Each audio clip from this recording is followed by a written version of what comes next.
1순위는 반도체 하이닉스, 그다음에 2순위는 방산입니다.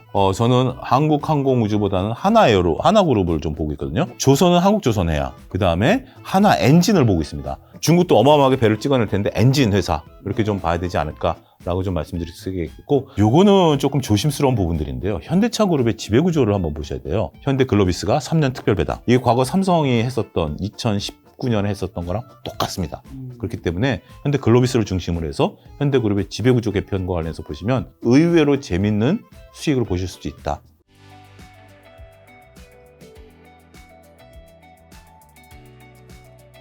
자, 먼저 주시장부터 점검하려고 하는데요. 지금 정치적 이슈가 여전히 끝나지 않았죠. 주시장에 미친 영향이 좀 어떻게 될까요? 아무래도 우리가 이제 12월 3일날 이제 계엄 선포된 이후에 전국 불안이 계속해서 이제 지속이 되고 있다라고 말씀을 좀 드릴 수가 있겠습니다. 전반적으로 봤을 때 이 전국 불안이 안정이 되는 것이 일단 가장 중요하죠. 그러니까 주식시장에서 가장 싫어하는 것이 불확실성이다라고 좀 말씀드릴 수가 있겠어요. 그러니까 이제 이 불확실성은 딱 냉정하게 얘기하면 윤석열 대통령이 다시 대통령으로 돌아오던, 아니면 윤석열 대통령이 탄핵이 된 이후에 새로운 정치 일정이 시작이 돼서 여당이 됐던 야당이 됐던 새로운 정치 지도자가 나타나던, 주식시장은 누가 대통령이 되느냐는 의외로 그렇게 신경 안 쓰는 것 같아요. 그러니까 미국 시장도 원래 트럼프와 해리스에 대한 어떤 구도에서 트럼프보다는 해리스가 되는 게 미국 시장에서 좋은 거 아니야? 라고 했었지만 결국 트럼프 대통령이 미국도 된 거 아니겠습니까? 그러고 난 이후에 미국도 랠리를 찾아가는 것처럼 주식시장에서 가장 중요한 것은 누가 대통령이 되는 것보다는 누가 대통령이 될 것이야 라는 변동성이 더 크다라고 말씀드릴 수가 있겠죠. 따라서 이 상황이 빨리 해결되는 게 주식시장에 도움이 된다. 지금 그러다 보니까 12월 달에 이제 미국 시장과 차별화가 여전히 나타나고 있죠. 미국 시장 같은 경우 12월 내내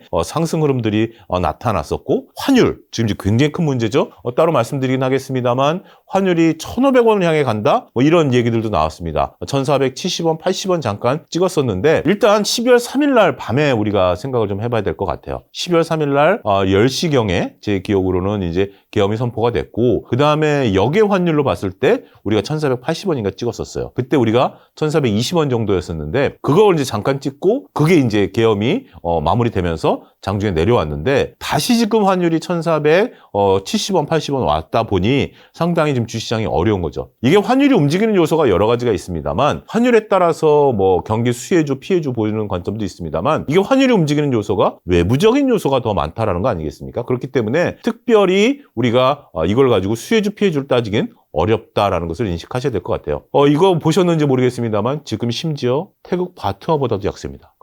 우리가 단순하게 엔화, 위안화, 뭐 달러를 보는데 태국 바트화보다도 약해요. 그렇기 때문에 우리 지금 환율이 좀 문제다. 그리고 12월 달에 우리가 양도세 문제가 있었죠. 그 부분도 좀 약세였고, 배당도 물론 이제 배당이 4월 달에 대부분 줍니다만 그래도 배당이 있었는데 여전히 차별화를 나타냈다라는 거죠. 자, 환율이 1,450원.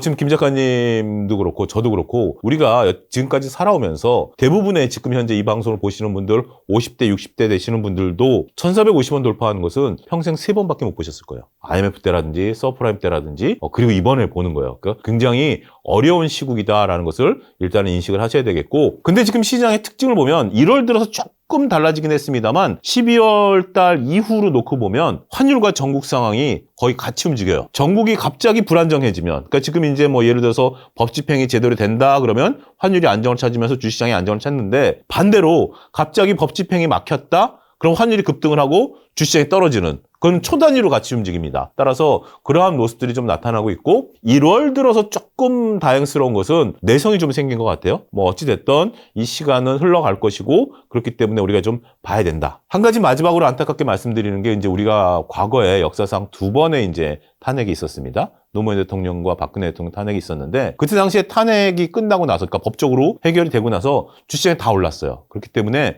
이번에도 그럴 경우가 되지 않을까라고 보시는 분들이 많은데, 안타깝게도 그때 당시에는 글로벌 경기도 그렇고 우리도 그렇고 내수가 굉장히 좋아지면서 전반적으로 주시장의 상승 국면이었어요. 상승 국면에 있어서 뒷덜미가 잠깐 잡혔었던 거라면, 지금은 경기가 글로벌 시장 대비 하강 국면, 뒤에 가서 설명드리겠습니다만 1%대 후반 성장률, 미국이 2%대, 3%대 성장을 나타내는 거 아니겠습니까? 그러면 탄핵이 해결이 된다 하더라도 우리가 조금 주식시장이 과거 패턴과는 달라질 수 있다는 것을 염두에 두셔야 된다. 저는 이게 탄핵 국면이 생각보다 좀 오래 좀 끌면서 나름대로 2,400선에 대한 내성은 키워가고 있지만 거기서 더 밀리지는 않겠지만 바로 급반등하기에는 조금 경계를 하자. 이 정도로 정리를 하겠습니다. 자, 지금 또 정치적 이슈만큼 이제 곧 다가오는 뜨거운 이제 미국의 어떻게 보면 이벤트라고 할 수 있는 게 트럼프 취임이죠. 이게 주식시장에 이제 앞으로 어떤 영향을 미칠까? 1월 20일에 취임하죠. 불과 얼마 안 남았습니다. 여러분들이 이 방송을 보시고 나서 거의 뭐 이제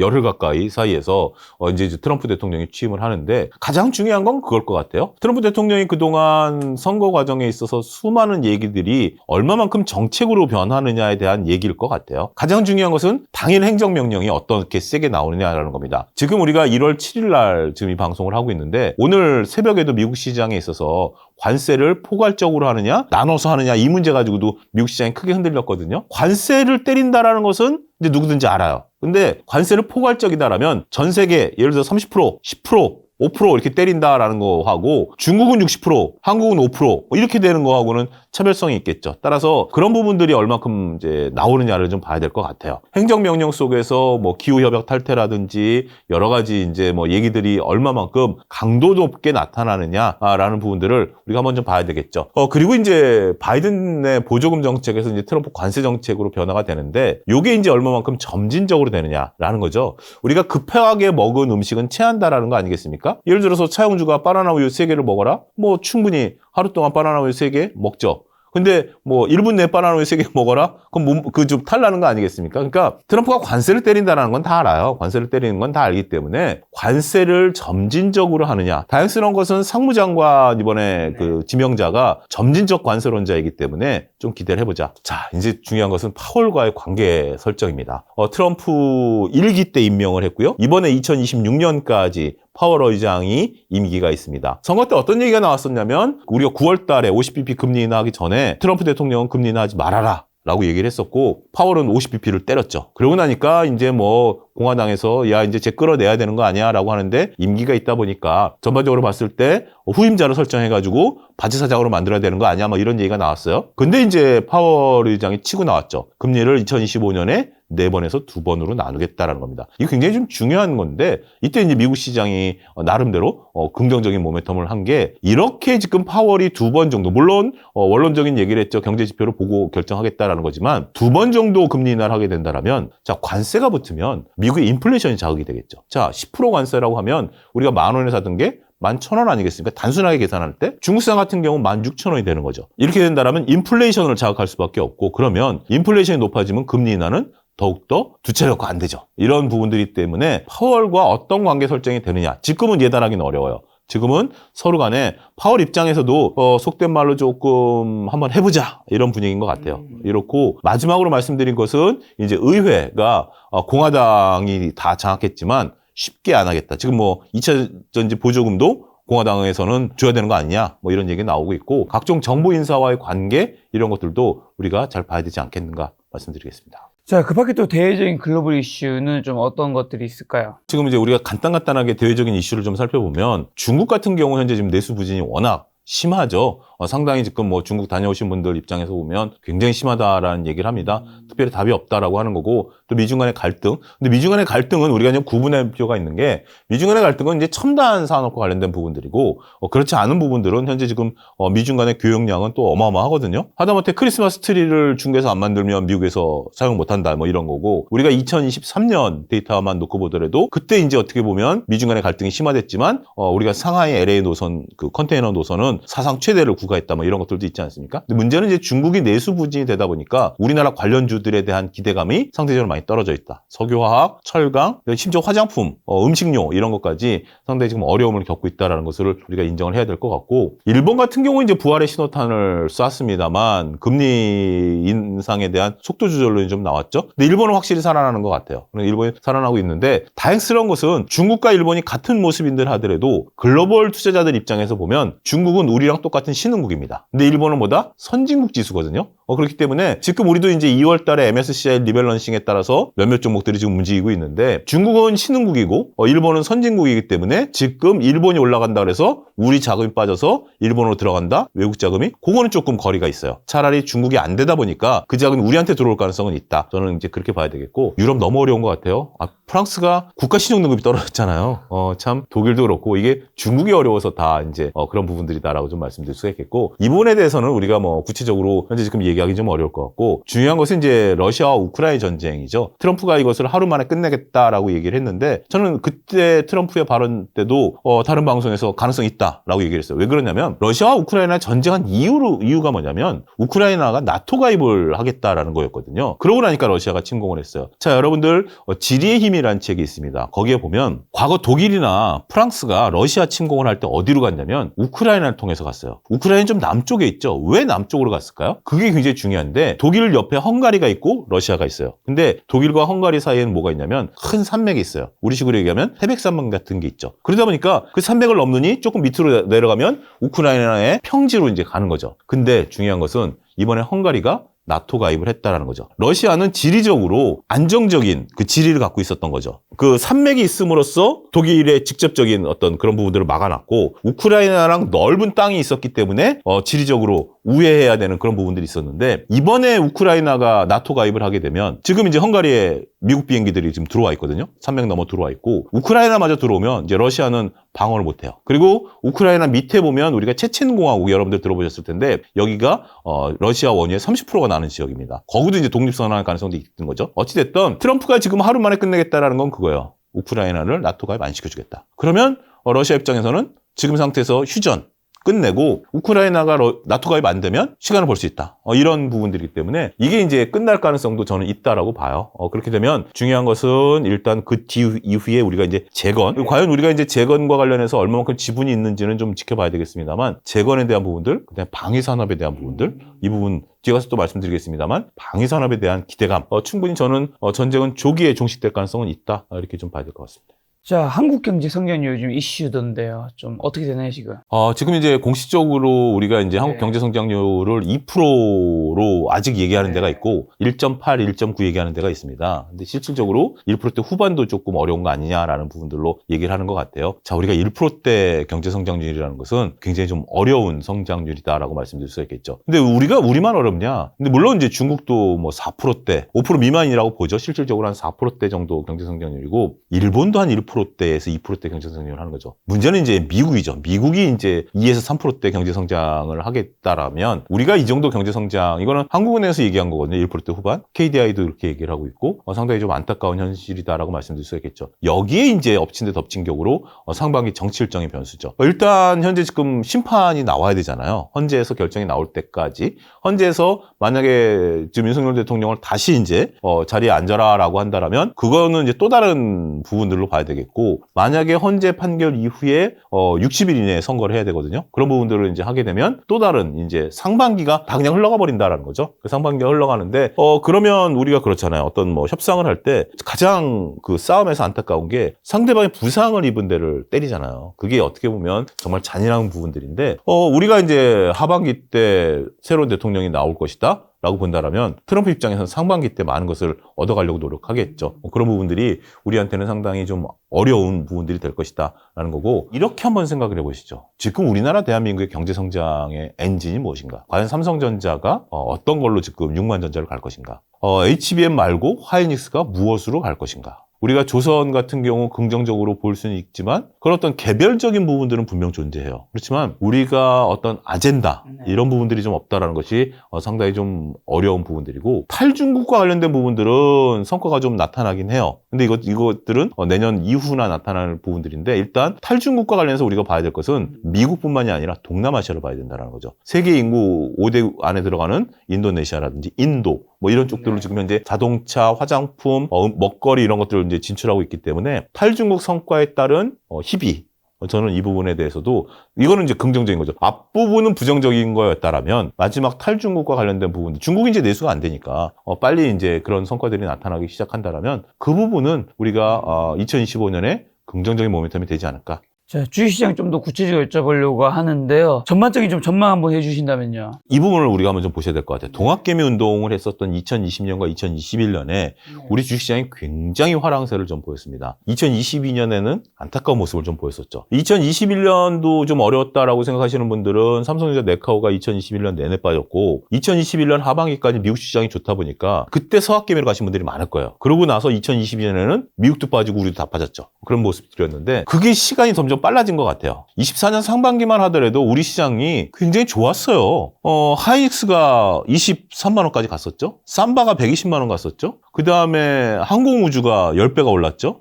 그리고 우리가 뭐 조선주들 그렇죠. 엔터주들 그렇죠. 소부장들 그렇죠. 한미반도체가 몇 배가 올랐습니까? 굉장히 좋았었어요. 근데 그게 이제 하반기 때 그냥 다 토해내게 만들어버린. 그러니까 2차 전지는 논하지도 않고 오히려 상반기 때 돈을 버셨던 분들이 지킨 분도 있고 뭐 이런 상당히 좀 안타까운 부분들이 있다라는 거죠. 근데 이제 2차 전지를 언급 안 할 수 없는 게 2022년 이후에 2차 전지 갖고 수익을 내셨던 분들 입장에서 보면 2014년에도 계속해서 지금 이제 두 대를 얻어맞은 거기 때문에 상당히 좀 어려웠다. 그리고 일부에서도 말씀드렸지만 지금 1월 들어서 시장이 내성을 조금 만든 것 같아요. 계속적인 악재, 정치적인 불확실성, 환율에 대한 변수, 환율도 지금 1470원과 60원을 왔다 갔다 하고 있는데 그러면 바닥론에 대한 어떤 가능성도 좀 배제할 수 없어요. 특히 이제 1월 7일 기준으로 놓고 보면 1월 6일 날 반도체하고 로봇이 많이 올랐거든요. 근데 그게 살짝 조정을 받으니까 뭐가 올라가고 있냐라면 엔터, 조선 이런 것들이 서로 손바뀜이 일어나는 거죠. 굉장히 강합니다.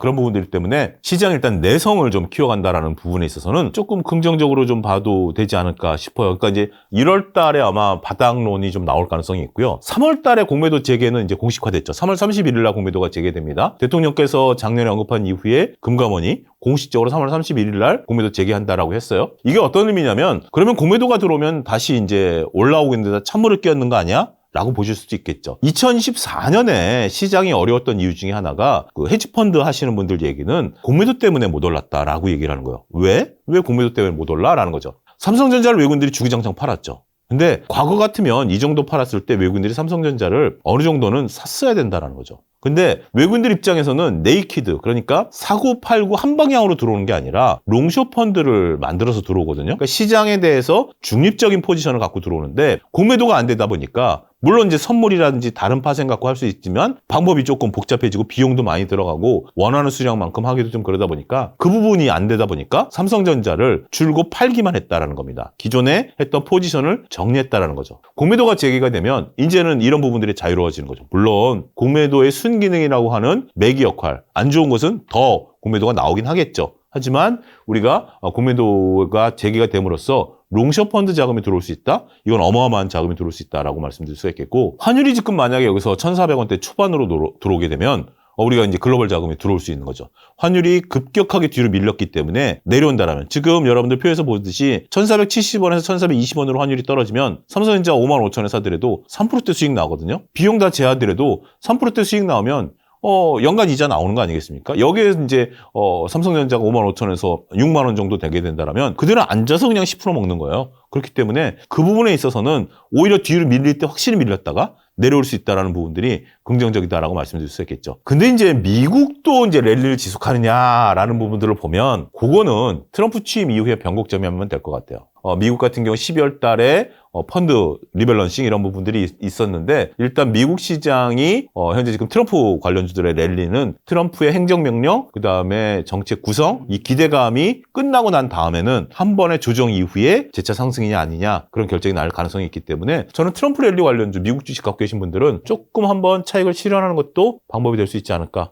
조심스럽게 말씀드리겠습니다. 올해 1월은 1월의 효과가 있을까요? 저는 의외로 지금 1월 효과가 좀 나타나고 있다라고 좀 봐요. 12월만 하더라도 우리가 이제 12월 효과, 1월 효과 얘기를 하는데 1월 효과가 없을 거라고 저는 당연히 봤거든요. 근데 1월 효과라는 게 무엇이냐면 그 해에 긍정적으로 보는 것들에 대한 슈팅이 한번 나오는 건데 이 부분이 지금 나오고 있다라는 거죠. 1월 효과가 저는 나타날 가능성을 조심스럽게 보는 겁니다. 근데 이제 갑자기 이제 딱 스탑할 가능성이 있는데 1월 효과가 나타나고 있다라고 보는 것 중에 하나가 여러분들 2021년, 2022년에 1월 한 10일경이 되면 뭐가 나오냐면 12월 달 말이 되면 기관들 입장에서 보면 리밸런싱이 들어가죠. 배당을 받아야죠. 그 다음에 펀드에 대한 수익률을 계산을 하기 때문에 매수가 들어오거든요. 그 매수가 언제 나오냐? 1월 초에 매도가 나와요. 왜냐하면 그 자신네들이 펀드에 대한 수익률을 제고하거나 배당을 받았던 물량들이기 때문에 지금 그 물량이 나와줘야 돼요. 근데 안 나오고 있어요. 어떻게 보면 그 물량이 거의 없었다라고 볼 수도 있고 그 물량이 거의 없었다라고 봐야 되겠죠.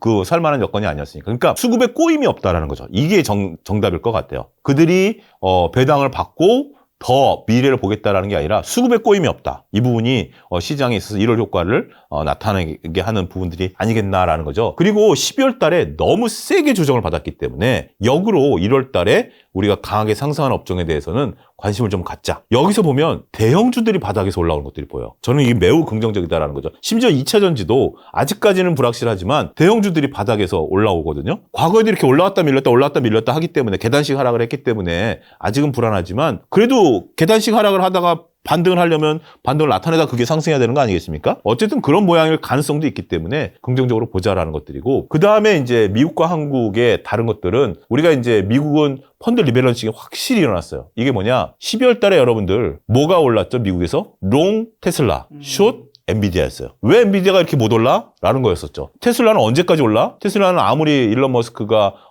트럼프랑 한다 그래도 언제까지 올라? 1월 딱 들어서 뭐죠? 테슬라 숏, 엔비디아 롱이죠. 갑자기 바뀌었어요. 이게 펀드 수급과도 관련된 부분들을 여러분들 보셔야 돼요. 그렇기 때문에 1월 들어서 우리 하이닉스가 20만 원 돌파했고 네. 그 다음에 엔비디아가 지금 올라가고 있고 테슬라 한다라면 이거는 수급 논리로 봐야 된다. 그렇게 정리가 가능할 것 같고 1월 효과 저는 한 70%는 기대해보자. 그 정리하겠습니다. 그러면 현 이슈 시장에서 움직이고 있는 종목 좀 지속적인 여부 한번 점검해 주신다면요. 두 가지 관점이 나오는 것 같아요. 오늘 이제 하나오션 신고가거든요. 그리고 이제 몇몇 조선주들이 신고가를 나타내고 있기 때문에 이 장에서 신고가가 나온다라는 거 상당히 좀 긍정적이죠. 그리고 우리가 방산주도 조금 신고가라기보다는 고점을 좀 돌파하는 모습들 나타나고 있다는 것이 긍정적이다라는 거. 근데 여기서 약간 보셔야 되는 게 2월 달에 MSCI 리밸런싱과 관련된 종목들, 뭐 예를 들어 레인보우 로보틱스가 올라가는 이유 중에 하나가 리밸런싱과 관련된 부분들도 있을 수 있거든요. 그런 부분들을 좀 구분해서 볼 필요가 있다. 그래서 실적에 따라서 나타나는 기업들은 상당히 긍정적이다. 뭐 삼양식품이라든지 하나오션이라든지 이런 것들은 좀, 그다음에 이제 오늘도 삼바가 100만 원 뚫었거든요. 그런 부분들은 상당히 긍정적으로 이제 봐야 되는 모습들이다. 이렇게 대형주가 움직이면 테마에 대한 주기는 짧아질 거예요. 테마에 대한 주기는 짧아지기 때문에 오히려 12월 달에 테마주였다라면 1월 달에는 테마주들이 그렇게 크게는 못 올라갈 가능성이 있다는 거죠. 그리고 지금 이제 올라가는 것들의 특징 중에 하나가 각 증권사들이 유망업종을 얘기하거든요. 삼성전기 같은 경우 지금 뭐 우리가 MLCC와 관련된 유리기판과 관련된 것이다라고 하는데 삼성전기 같은 경우 증권사에서 12월 중순부터 굉장히 호평을 하면서 이런 대형주들이 올랐고 삼양식품도 신고가 한 게 증권사 호평이었고 오늘 올라간 JYP엔터도 증권사 호평이 있었고 이런 것들이 증권사들이 지금 이제 이럴 때 리포트 잘 보셔야 돼요. 이럴 때 바닥권에 있는 기업들 그리고 이제 좀 중대형 그 기업들을 그리고 이제 조금 뭐 하지만 이제 조금 대형사들이 얘기하는 그리고 몇몇 증권사들이 같이 얘기하는 종목들은 같이 보셔야 돼요. 이게 묵직합니다. 여러분들 삼성전기 무시하시면 안 되는 게 삼양식품 같은 경우도 묵직했거든요. 거의 비슷한 거고 네카오도 바닥권에서 20-30% 수익을 줬어요. 그것도 그때 물론 이제 네카오는 증권사들이 계속 이제 얘기를 하다 보니까 여러분들이 조금 그렇긴 한데 만약에 2차 전지도 이런 리포트가 나왔다. 굉장히 슈팅이 좀 강하게 나올 수 있어요. 바닥에서 올라오는 대표적인 게 삼성전기죠. 바닥에서 올라오는 이런 것들 같은 거 여러분들이 좀 봐야 된다. 우리가 이제 지금 이제 움직이는 종목들 중에 구분해야 될 것은 실적과 관련된 걸 봐야 된다. 아직은 2차 전지는 실적과는 조금 거리가 있는 부분들인 것 같고 그 다음에 반도체 소부장도 실적이 있는 거 없는 것이 확연히 차이가 나요. 제약바이오도 실적이 있고 없고 확연히 차이가 나기 때문에 그 부분을 구분해서 보자 이렇게 정리하겠습니다. 2024년은 AI 모멘텀이 엄청 강했는데 올해도 이어질까요? 저는 올해까지는 AI 모멘텀에서 매매를 해야 된다라고 봐요. 이게 왜 그러냐면 물론 AI 모멘텀은 꾸준히 이루어지겠죠. AI 모멘텀은 제가 2024년에 상반기 때는 AI 이제 HBM을 보자라고 계속해서 말씀드려왔고 하반기 때는 좀 변동성 있고 전력기기를 보자라는 부분들이었는데 이 부분에 대해서는 여러 가지 이제 다변화될 거예요. 근데 그 중심에는 엔비디아와 저는 그 하이닉스는 있다라고 봐요. 왜냐하면 지금 다양한 기업들이 지금 이 둘의 독주를 막았겠다라고 제품들을 만들어내고는 있어요. 제품들을 만들어내고 있지만 이 제품들을 아직까지 대세는 아니잖아요. 자꾸 만들어내고는 있습니다만 대세는 아니에요. 그리고 이제 이들이 쓰고 있는 특히 이제 엔비디아가 이렇게 독주를 하게 되는 것이 우리가 이제 그런 건 있죠. 뭐냐면 언어. 그러니까 이제 그 반도체를 구동하는 언어에 대한 부분들이 상당히 독주가 되어 있는 부분들이기 때문에 그러한 부분들로서 저는 모멘텀이 있다. 근데 좀 많이 퍼질 거예요. 많이 퍼질 거기 때문에 그 대신 이제 끊어치기를 해야 되겠죠. 어떻게 보면 딱딱딱 이제는 2024년 상반기 때는 장기 투자했다라면 이제는 끊어치기로 좀 봐야 되겠다. 그리고 HBM과 관련해서는 현재 지금 우리가 다양한 부분들을 봐야 되는데 현재 지금 소재와 부품이 들어가느냐 안 들어가느냐에 따라 다를 것 같아요. 이제 기대감으로 올라가진 않아요. 삼성전자처럼 기대감으로 올라가는 건 아니고 양자 이런 거는 현재 지금 HBM도 제대로 구동을 못 하는데 어떻게 양자가 되느냐 이런 거죠. 1 더하기 1이 D램이었다라면 HBM은 1 더하기 1을 동시에 하는 거잖아요. 양자는 1 더하기 2와 3을 섞어서 한꺼번에 하는 거기 때문에 그거는 시간이 좀 더 걸린다라는 부분들을 좀 봐야 되겠고 올해 가장 유명한 것은 이제 전력 인프라 관련된 부분들이 하반기로 갈수록 더 탄력을 받을 거예요. 왜냐하면 우리가 2024년에 전력이 부족하다는 걸 알았고 그게 환경 영향 평가가 걸리거든요. 그런 부분들이 이제 올해부터 이제 구체화되는 부분들이라고 봐야 되겠고 자 우리가 이제 여전히 저는 하이닉스 밸류체인 중심으로 보셔야 되겠고 삼성전자는 현재로서는 조금 확인이 좀 필요하다. 사업적인 확인이 필요한 부분들로 말씀드리겠고 소부장은 우리가 2024년처럼 그렇게 급등하기 좀 어렵다. 그래서 반도체는 메가 트렌드인 건 맞다. 하지만 종목을 선별해서 보고 대형주 위주로 실적으로 보고 그다음에 전력 인프라, 전선, 그다음에 변압기 이런 걸로 보자. 이렇게 정리하겠습니다. 자, 트럼프 그럼 수혜주도 한번 좀 점검해 주신다면요. 트럼프 수혜주, 이제 이것은 이제 국내로 국한하겠습니다. 네. 국내로 국한하게 되면 이제, 물론 이제 미국도 같이 보죠. 트럼프 수혜주는 이제 바이오를 우리가 좀 보면, 우리가 이제 바이오는 조금 이제 여러 가지 얘기가 있어요. 그 공화당이 조금 반대를 해가지고 중국을 이제 배척한다라는 그런 건데 이 부분 아니더라도 우리 바이오가 본질 가치가 워낙 뛰어나요. 삼바 같은 경우 우리가 본질 가치가 워낙 뛰어나기 때문에 저는 이것만으로 간다. 지금 이것만으로 지금 100만 원이 넘어선 상태에서 중국 반사가 핵심이 아니라 본질 가치가 핵심이고 중국 반사는 플러스 알파다. 이렇게 보겠고 비트코인은 우리가 조금 보는 시각에 따라 확연히 다를 수 있어요. 근데 정책 모멘텀이 지금 현재 기대감이 일단 한번 반영이 된 거고 과연 이제 이것을 정책으로 받아들이느냐 이 모멘텀이 오기 전까지는 횡보 가능성이 있다. 테슬라 같은 경우는 현재 지금 가장 중요한 것이 올해는 두 가지일 것 같아요. 전기차 판매에 대한 부분들 다 아시겠지만 그 다음에 이제 두 번째는 신사업에 대한 수익성이 확인돼야 된다. 확인되지 않으면 테슬라는 전기차 판매에 따라 움직일 가능성이 있다. 그리고 일론 머스크가 우리가 이제 장관 자리에 들어가긴 하겠지만 결국 우주라든지 자율주행이라든지 이런 쪽과 관련해서 전반적인 실적으로 나타나주는 것이 올해 숙제다. 테슬라. 이렇게 말씀드리겠고 조선 같은 경우는 좀 구분하자. MRO 같은 경우 이제 미국의 군용 이런 부분들 수준인데 그리고 이제 2030년까지 120척의 이제 선단을 꾸려가겠다라는 것은 장기적인 관점이고 중장기. 단기적으로는 조선업종에 있는 분들 지금 현재 얘기를 들어보면 표정 관리에 들어갔대요. 워낙 이익이 커가지고. 지금 현재 만드는 건 다 이익이라 현재 지금 적자 다 떨어내고 그래서 표정 관리에 들어갔다라는 얘기. 그래서 신고가를 가고 있거든요. 그래서 조선주는 저는 이것도 플러스 알파. 더군다나 가장 중요한 게 만약에 우리가 120척 중에 상당 부분을 갖고 오면 왜냐하면 우리가 상당 부분을 갖고 올 수 있는 게 중국을 못 주죠. 왜냐하면 걔네들이 얘기하는 게 이게 지금 방위와 관련된 건데 중국 설계도를 갖고 올 수는 없잖아요. 그럼 우리 설계도를 가져갈 텐데 그러면 우리가 지금 2026년에서 7년 사이에 도크가 좀 비어있다라는 그런 얘기를 여러분들이 2024년 중반기에 한번 들으셨을 거예요. 그 도크를 채워갈 수 있어요. 그렇기 때문에 이건 매우 긍정적이고 마지막 저는 방위비 분담과 관련해서 이거는 상당히 조금 긍정적일 수 있다. 현재 지금 트럼프는 GDP 5%를 무조건 해라라는 거거든요.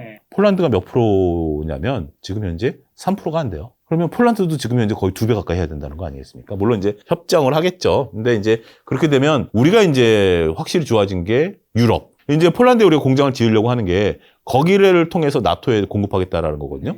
그 다음에 이제 우리가 인도네시아라든지 이런 쪽에 필리핀이라든지 이런 쪽에 또 방위 우리가 나가 있고 대만 나가 있고 하기 때문에 저는 방산과 관련돼서는 밀리면 사자 여전히 그렇게 말씀드리도록 하겠습니다. 자, 그리고 2차 전지 전망 좀 해주신다면요. 2차 전지는 좀 안타깝지만 우리가 캐즘을 좀 빠르게 극복을 해야 될 것 같아요. 그래서 일단 지금 현재 그 캐즘을 극복해야만 현재 지금 주가 상승을 나타내야 되는데 단순히 지금 캐즘을 극복했느냐 안 되느냐에 대한 논쟁들은 있어요. 중국은 벌써 점유율이 50%가 넘었거든요. 그러면 중국은 캐즘을 극복한 거 아니야?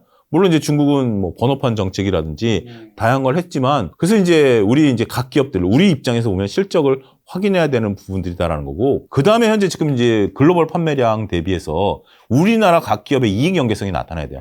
중국은 50%도 넘게 달성했지만 우리 지금 이익이 늘어난 건 아니잖아요. 그래서 이 부분을 좀 봐야 되겠고, 일부 기업은 현재 지금 자금난에 봉착했다라는 거. 현재 지금 SK온이라든지 이런 것들을 어떻게 올해 극복하느냐. 금리 인하가 문제가 아니라, 그 다음에 이 가격 인하 정책, 이 부분 여러분들이 이 표를 굉장히 중요하게 보셔야 되는데, 이거 한번 간단하게 설명드릴게요. 우리가 매출이 현재 지금 100이고, 그 매출을 일으키기 위한 변동비, 그러니까 이제 뭐 각종 자재비라고 하겠습니다. 그럼 공원이익이 20이 나오고, 고정비는 이제 인건비 같은 비용이에요. 그렇게 나오면 영업이익 5가 나오는데, 매출이 증가하면 당연히 여기에 변동비는 여기에 80%니까 이렇게 이익이 늘어나겠죠. 근데 여기 이게 안 되면 비용 절감을 이제 하는 부분들, 비용을 이제 줄인 거죠. 그렇게 되면 이제 9가 나오는 건데, 단가를 인하를 해버리면 뭐가 나오냐면 변동비를 줄일 수는 없거든요. 매출액을 줄여서 단가를 인하하면 이게 이제 물론 이제 극단적인 상황인데, 그래서 가장 중요한 것은 지금 테슬라가 가격 인하 정책을 했을 때 중요한 것은 이 매출이 85가 아니라 120, 130 올라가줘야 돼요. 단순하게 가격 인하 정책을 했는데 매출이 안 늘어났다? 그러면 적자를 전환해요.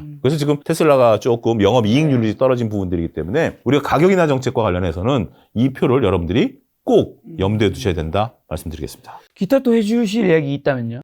지금 현재 로봇과 관련해서 지금 현재 얘기가 나오고 있는데, 로봇과 관련해서는 우리가 이제 대기업과 관련해서 수익이 나는 원년이 될 것 같아요. 우리가 보스턴 다이나믹스, 현대가 인수한 거 아직도 적자거든요. 근데 이제 삼성이 인수한 레인보우 로보틱스 같은 경우 어떻게 될지 좀 봐야 되겠고, 우리가 이제 원격 의료 관련해서 루닉 같은 경우 최근에 주가가 많이 올랐는데, 이건 이제 PSR이라는 개념이죠. 그러니까 스타트업 기업 같은 경우는 영업이익이 중요한 건 아니야. 그러니까 루닉 같은 경우에 그 가치 투자하시는 분이 놓친 것 중에 하나가 뭐냐면, 이익이 안 나는데 어떻게 가치 투자를 하느냐라는 거죠. 근데 우리가 이제 PSR이라는 개념은 스타트업은 매출이 늘어나면 이익은 따라와요. 그렇기 때문에 그런 관점으로 보시면 원격 의료는 이번에 조금 의료 파업 더 심해지고 있잖아요. 그런 부분들을 보셔야 되겠고, 양자라든지 드로우는 저는 개인적으로는 조금 거리감이 좀 있다. 미래 먹거리인 건 맞는데 이게 과연 규모의 경제를 달성해서 수익을 내느냐라는 부분들로 봤을 때는 조금 시간이 걸릴 수 있다. 그래서 조금 차분하게 대응하자. 그렇게 정리해서 결국은 2015년에도 저는 실적이 좋은 대형주들의 장세가